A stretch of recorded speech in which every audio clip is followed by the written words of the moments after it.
Kinesic behavior is the study of communicating with body movements, or as we know it, body language.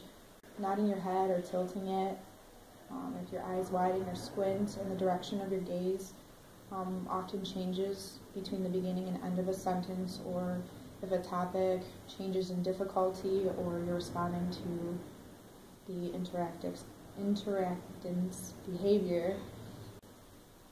Kinesic behavior has different categories, which are emblems, illustrators, regulators, and adapters. Emblems are often things that we use all the time that we don't really realize, so such as like the peace sign, thumbs up or thumbs down, the OK symbol, which most of them are used with the hand. There are occasional times that you can create emblems using facial gestures, such as like dropping your jaw open, like with your mouth open, or shrugging your shoulders if you don't know the answer to something or you don't want to continue answering a person.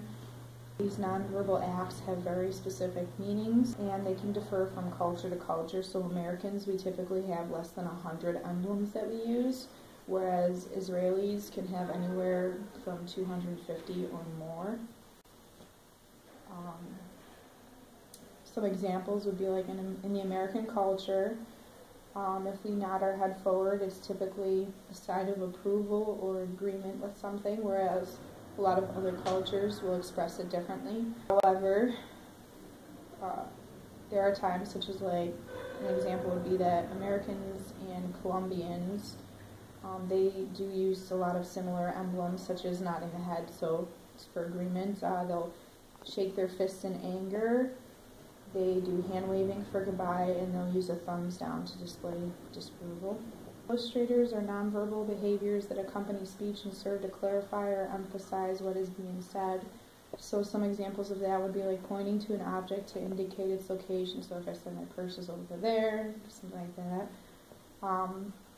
Or like if you're using something to show the relative size of something. So if I said like, you know, the door was this big, then you would know that it was about that wide of an opening. Also, moving your arms or your hands at a specific rhythm to illustrate the pace of environment. So if I was like, oh my gosh, I was running so fast, you're going to see my hands and my feet moving to kind of express what I'm saying.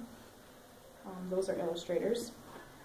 Regulators are a way of shaping or influencing turn-taking in speech and listening. So some hand movements, direction or gaze, and head nodding are a few of the ways to regulate a conversation. So an example would be like if I'm talking to somebody and they don't want to continue that conversation, they might keep looking away as a way of showing that maybe they're done discussing what you're originally you're talking about.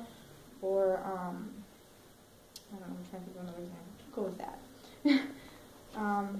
And then also adapters are movements that function to satisfy personal needs. So examples would just be like restless movements such as your hands and your feet. And a lot of, I don't know what you could say, linguistics thought that adapters are something that was developed in childhood. Affect displays are movements of the body that tell us about the emotional state of a person, so whether or not they're experiencing something real or fake. In affect displays, the face is the primary site for conveying like the emotional state. So the reason being is that with the face, we can have rapid alterations in our expressions versus like other parts of our body where we can't do that as quickly. And typically the cross-cultural accuracy in judging the emotions of these would be with happiness, fear, anger, surprise, sadness, and disgust or contempt. Those are pretty universal expressions. There was also a study done about blind children which showed that blind children, even though they weren't able to actually see people create these expressions, a lot of their spontaneous facial expressions were very similar to those of children who can see, which kind of led to the suggestion that maybe facial expressions have a genetic component to them.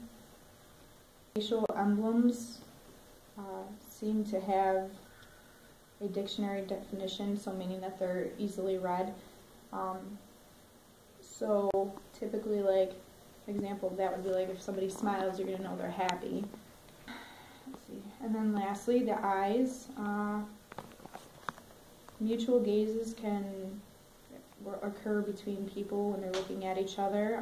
Some examples of that would be like if I stared at a person for a really long time across the room until they noticed that I was staring at them, then it would kind of convey that idea that I want to talk to them, versus maybe the gaze where it's kind of shortened and they look away. It's